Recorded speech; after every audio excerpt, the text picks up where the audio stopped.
Hello friends, मैं आदित्य और आपके अपने यूट्यूब चैनल ऑलवेज स्टडी में आप सभी का स्वागत करता हूं। आज जो है देखेंगे बल और गति के थोड़ा सा क्वेश्चन।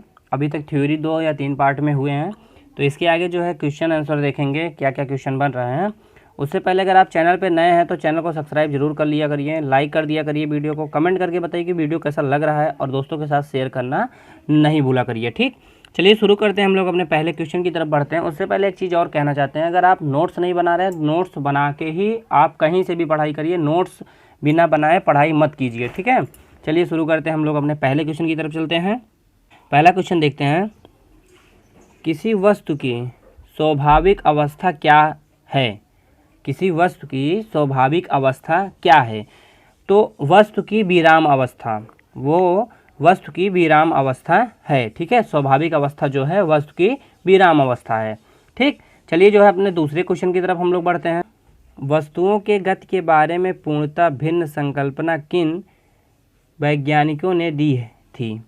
तो वो है गैलीलियो और आइजैक न्यूटन ने। ठीक है, अगले क्वेश्चन की तरफ हम लोग बढ़ते हैं, अपने तीसरे क्वेश्चन की तरफ। किसी वस्तु के गति की अवस्था में लाने के लिए क्या करना पड़ता है? किसी वस्तु को गति की अवस्था में लाने के लिए क्या करना पड़ता है? इसका उत्तर देखते हैं, उसे खींचना, ढकेलना या ठोकर लगाना पड़ता है। ठीक है, अगले क्वेश्चन की तरफ बढ़ते हैं हम लोग अपने चौथे क्वेश्चन की तरफ। खींचने, ढकेलने और ठोकर लगाने की क्रिया पर किस की अवधारणा आधारित है? तो है बल की अवधारणा। बल की अवधारणा आधारित है। खींचने पर, ढकेलने पर, ठोकर लगाने पर, इन सब सारी चीज़ों पर बल की अवधारणा आधारित है। ठीक है, चलिए हम लोग अपने पांचवा क्वेश्चन देखते हैं। वस्तु को खींचना, ढकेलना, ठोकर लगाना किस प्रकार की युक्ति है? ठीक, इसका उत्तर है वस्तु को गति देने की युक्ति है। ठीक है, ढकेलना, धक्का लगाना या ठोकर लगाना। ठीक, अगले क्वेश्चन की तरफ बढ़ते हैं हम लोग अपने 6 नंबर का क्वेश्चन है, बल का प्रयोग किसके लिए किया जाता है? बल का प्रयोग किसके लिए किया जाता है? तो उत्तर देखते हैं, किसी वस्तु में वेग और परिमाण बदलने या उसका आकार बदलने या उसकी गति की दिशा बदलने के लिए बल का प्रयोग किया जाता है। बल का प्रयोग, इसका क्वेश्चन था, बल का प्रयोग किस लिए किया जाता है? तो बल का प्रयोग उसके वेग में परिवर्तन करने के लिए, उसका आकार बदलने के लिए, गति की दिशा बदलने के लिए बल का जो है प्रयोग किया जाता है। 7वें नंबर के क्वेश्चन की तरफ बढ़ते हैं हम लोग आगे। किसी स्थान पर रखा कोई पिंड किस अवस्था में गति नहीं करता? तो किसी स्थान पर रखा गया पिंड जो है किस अवस्था पर गति नहीं करता? तो वो है संतुलित बल की अवस्था में। जब वस्तु जो है संतुलित अवस्था में रहेगी तो वो गति नहीं करेगा। ठीक है, अगले क्वेश्चन की तरफ बढ़ते हैं, 8वें क्वेश्चन की तरफ।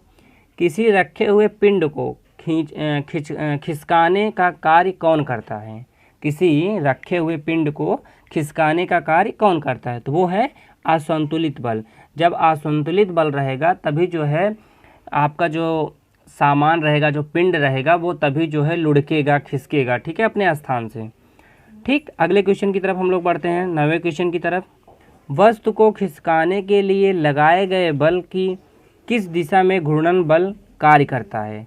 तो विपरीत दिशा में कार्य करता है। ठीक है, वस्तु को खिसकाने के लिए लगाए गए बल की किस दिशा में घूर्णन कार्य करता है? तो विपरीत दिशा में। जैसे हम पीछे से खड़े होकर गाड़ी को धक्का मार रहे हैं तो आगे जाएगा, मतलब आगे थोड़ा सा पीछे बल लगेगा और पीछे जो हम लोग बल लगाएंगे आगे लगाएंगे तो वो विपरीत बल हुआ। ठीक है, चलिए हम लोग 10वां क्वेश्चन देखते हैं।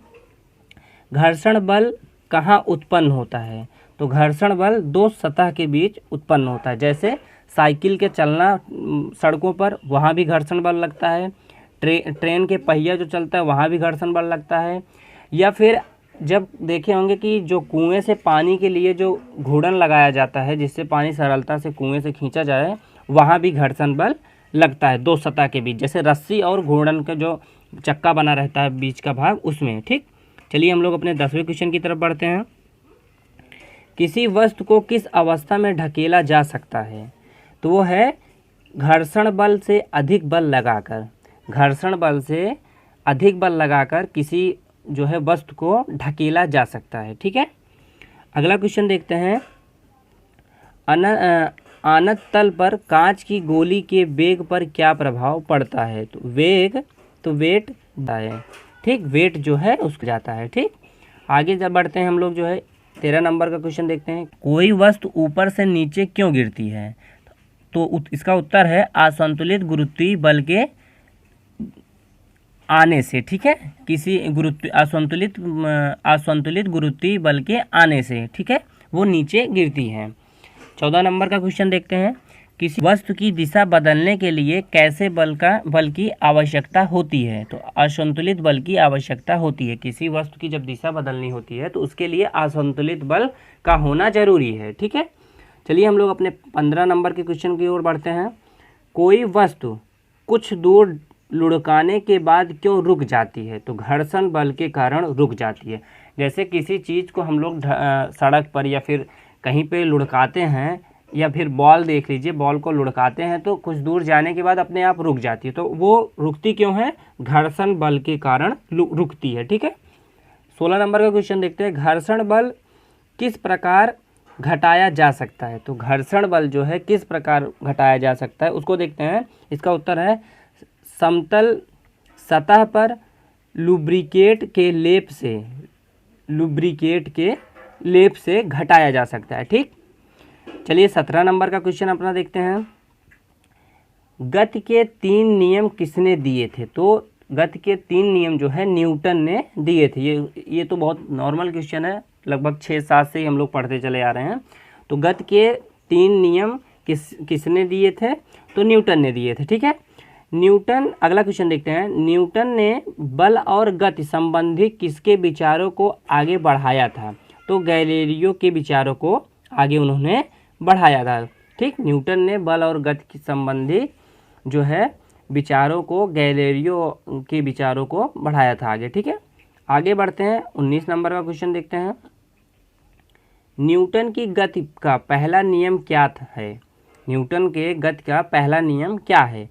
प्रत्येक वस्तु अपनी स्थिति अवस्था या सरल रेखा में एक समान गति की अवस्था में बनी रहती है जब तक कि उस पर कोई बाहरी बल कार्यरत ना हो। जैसे कोई पेड़ है, कोई कार है, उस पर जब तक हम धक्का नहीं लगाएंगे तब तक वो अपने जिस अवस्था में है उसी अवस्था में वो बनी रहेगी। ठीक, न्यूटन का ये पहला नियम था। ठीक, चलिए आगे देखते हैं। 20 नंबर का क्वेश्चन क्या है? सभी वस्तुएं किसका विरोध करती हैं? तो सभी वस्तुएं किसका विरोध करती हैं? अपनी गति की अवस्था में परिवर्तन का विरोध करती हैं। ठीक है, अगला देखते हैं 21 नंबर का क्वेश्चन। गति का पहला नियम किस अन्य नाम से जाना जाता है? तो गति का पहला नियम जो है जड़त्व के नियम से जाना जाता है। इसका अन्य नाम, गति का पहला नियम जो है, इसका जो है अगला नाम जो है वो जड़त्व का नियम है। ठीक है, इसका अन्य नाम है। ठीक, 22 नंबर का क्वेश्चन देखते हैं। एकदम ब्रेक लगाने से गाड़ी पे बैठे सवारी को झटका क्यों लगता है? ठीक, तो इसका उत्तर देखते हैं। सवारी का शरीर जड़त्व के कारण गतिज अवस्था में ही बने रहने की प्रवृत्ति रखता है। ठीक है, जब गाड़ी चलती रहती है तो कोई भी जब अपने सीट पे बैठा रहता है तो उसकी जो शरीर होती है वो जड़त्व के कारण गति करती रहती है। ठीक है, तो यह जो है इसकी प्रवृत्ति होती है, इसकी वजह से जो है आगे बढ़ता है। तो इसके और आगे देखते हैं। जिस कारण से उन्हें ब्रेक लगाते ही जोर का झटका लगता है और ये आगे चले जाते हैं। ठीक, क्योंकि हमारा परिवार वो जो है शरीर जो है, जो कमर का भाग होता है वही तो सीट पे पड़ा रहता है, इसके बाद ऊपर का जो शरीर होता है वो ऊपर रहता है। तो जब ब्रेक लगता है तो आगे का जो सीना हुआ, आपका चेहरा हुआ, वो चीज़ें आगे आ जाती हैं। ठीक है, तो इसी वजह से जो है शरीर के जड़त्व के कारण गतिज की अवस्था में ही बने रहने की प्रवृत्ति रखता है। ठीक, आगे देखते हैं। अगला क्वेश्चन क्या है? 23 नंबर का। गाड़ियों में सुरक्षा बेल्ट का प्रयोग क्यों किया जाता है? गाड़ियों में सुरक्षा बेल्ट का प्रयोग क्यों किया जाता है? इनसे हमारे आगे बढ़ने की गति धीमी हो जाती है। जैसे हम जब सुरक्षा बेल्ट लगा लेते हैं गाड़ी का ब्रेक लगाने से या फिर बहुत तेज़ी से आगे बढ़ाने से, इससे हमारे शरीर की सुरक्षा होती है, इससे गति को धीमी किया जा सकता है, ठीक है, धीमा किया जा सकता है, जैसे हमारा शरीर आगे या पीछे ना जाए, ठीक। यही कारण से बेल्ट लगाया जाता है। आगे देखते हैं, बल की परिभाषा दीजिए, ठीक। बल की परिभाषा देख लेते हैं। बल वह बाहरी कारक है जो किसी वस्तु के विराम की अवस्था या गतिमान वस्तु की चाल तथा दिशा को बदलने या बदलने की प्रवृत्ति रखता है। जो बल है, बल वह बाहरी कारक है जो किसी वस्तु के विराम की अवस्था को गतिमान वस्तु की चाल तथा दिशा को बदलने या बदलने की प्रवृत्ति रखता है, ठीक। बल यही कहलाता है। आगे देखते हैं अपना 25 नंबर का क्वेश्चन देखते हैं, संतुलित बल किसे कहते हैं? यदि वस्तु पर लगने वाले सभी बलों का परिणामी बल शून्य हो तो वस्तु पर लगने वाले सभी बल संतुलित बल कहलाते हैं, ठीक। तो यहाँ पे हम लोगों का ये क्वेश्चन, ये पार्ट ख़त्म होता है। इसके आगे जो है आपको क्वेश्चन और मिलेंगे। तो इससे पहले जो है चैनल पे अगर नए हैं तो चैनल को प्लीज़ सब्सक्राइब कर दिया करिए आप लोग जो है, और वीडियो को लाइक ज़रूर कर दिया करिए। अपने दोस्तों के साथ कमेंट करके बताइए कि आपको वीडियो कैसा लग रहा है, और अपने जितने भी फ्रेंड हों आपके पास, सबके पास शेयर करा करिए। ये 9th 12th और 11th के लिए और कंपटीशन एग्ज़ाम के लिए जो है बनाया जाता है वीडियो। तो ठीक है, अगले वीडियो में मिलते हैं। Thanks for watching.